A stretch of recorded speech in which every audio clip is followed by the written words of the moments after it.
Hepinize merhaba arkadaşlar. Yalı Çapkını'nın yeni bölümünde 94. bölümde neler olacak tüm ayrıntıları ve detayları aktaracağım. Sadece abone olmayı ve aynı zamanda da videoyu beğenmeyi unutmayınız. Hadi hemen videomuza geçelim.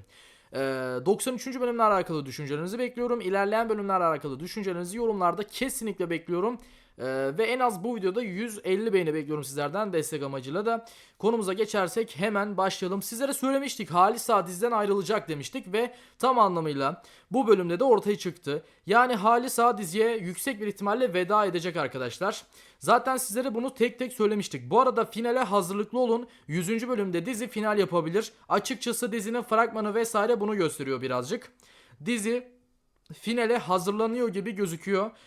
Zaten bunun aslında sebeplerinden biri Seyran'ın yine işte Halis Ağa'ya bebek ayakkabısı göstermesi, yani hamileymiş gibi göstermesi vesaire, bu konuların hepsini değineceğiz ama dizi yavaş yavaş finale hazırlık yapıyor. Bunu sizlere söyleyeyim. Sizler istiyor musunuz? 100. bölümde sizce final olmalı mı? Sizler de düşüncelerinizi kesinlikle yorumlarda yazınız dostlar. Şimdi konumuza gelirsek, Halis Ağa diziden ayrılacak. Evet, bir bölüm içerisinde, iki bölüm içerisinde muhtemelen olmaz ama en az bir 3 bölüm daha dizide duracaktır Halis Ağa. Ardından da diziden ayrılacaktır. Büyük hanım sorunu ortadan kalkmadı. Özellikle büyük hanım sorunu Abidin ile devam edecek. Yani Abidin Suna ile beraber yaşamaya başlayacak. Özellikle yine Suna da Abidin'le yaşamaya karar verecek. Zaten fragmanda da gördünüz. Suna Abidin'le yaşamaya karar verecek ve ardından da Suna ile Abidin'in arası pek de iyi olmayacak. Güzel bir hayat yaşamayacaklar elbette. Ve yine doğan çocuk da o şekilde iyi olmayacak. Şimdi birazcık da Halis Ağa'nın durumuna gelelim ve Seyran'ın aslında bebek ayakkabısı göstermesine gelelim. Seyran biliyorsunuz hamile kalamıyordu ve Seyran tedavi olmayı seçecek. Aynı zamanda tedavi olsa bile ilerleyen bölümlerde Ferit ve Seyran'ın evliliğini göreceğiz. Yani Ferit ve Seyran ilerleyen bölümlerde evlenecek arkadaşlar. Evlenmesiyle beraber de bu ikili ilerleyen bölümlerde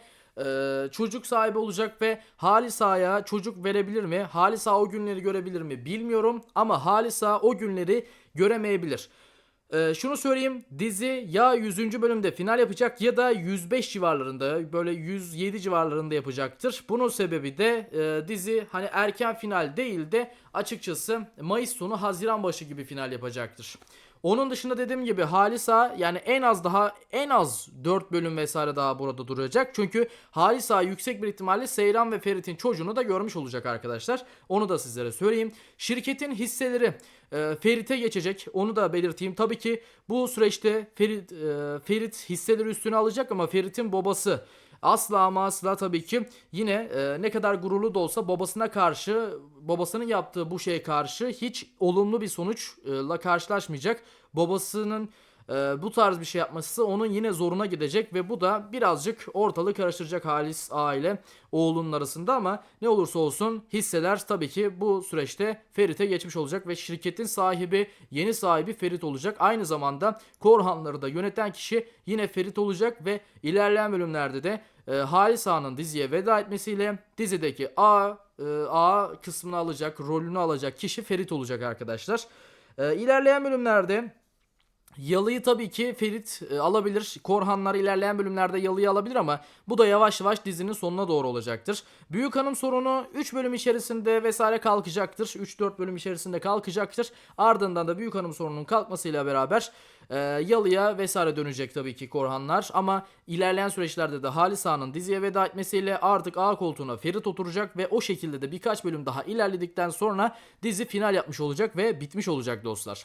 Aynı zamanda dediğim gibi Seyran karakterinin dizide hani o bebek ayakkabılarını vesaire göstermesi bu bir rol arkadaşlar. Yani Halis Ağa'yı mutlu etmek için yapılan bir şey. O nedenle Seyran şu anda hamile değil, zaten bunu biliyoruz. Seyran hamile değil dostlar. O nedenle bu Halis Ağa'yı mutlu etmek için yapılan bir şey.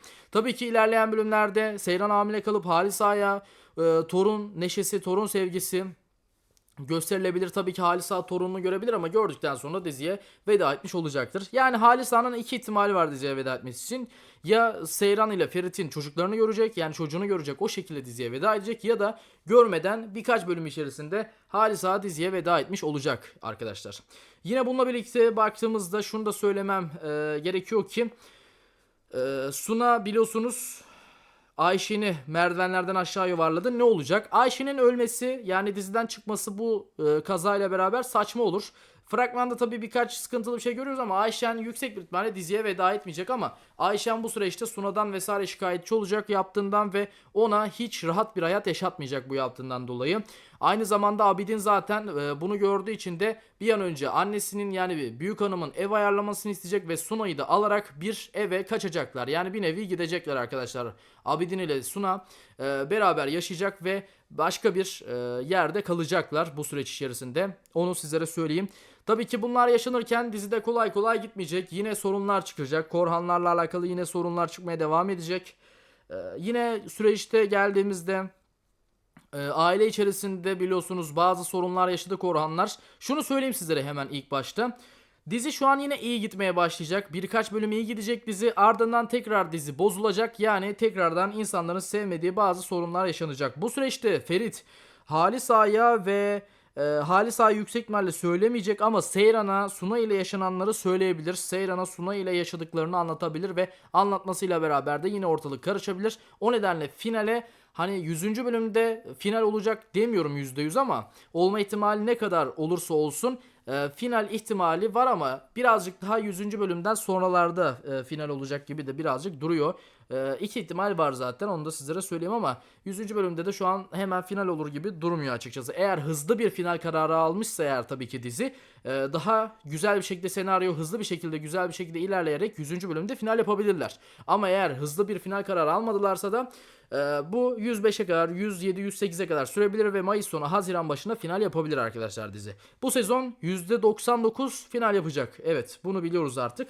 Ve bununla birlikte sette de bazı şeylerin iyi gitmediği söyleniyor açıkçası. Seyran ve Ferit'in, yani gerçek hayatta tabii ki bu dizi içerisinde değil, Ferit ile yani Mert Ramazan Demir ile Afra Saraçoğlu'nun aşk hayatlarının iyi gitmemesi, Mert Ramazan Demir ile Afra Saraçoğlu'nun ayrılma sebepleri olduğundan dolayı, ayrıldıklarından dolayı set içerisinde de olumsuzluklar olduğu ve o nedenle dizi bazı sebeplerden dolayı erken final vesaire yapabilir ve kötü ilerleyebilir diyor birçok kişi. Açıkçası birçok kişi bunu söylüyor. Dizi ilerleyen bölümlerde bu sebepten dolayı final yapabilir diyor veya yapmasa bile şu an sette çekimler hiç iyi gitmiyor diyor birçok kişi.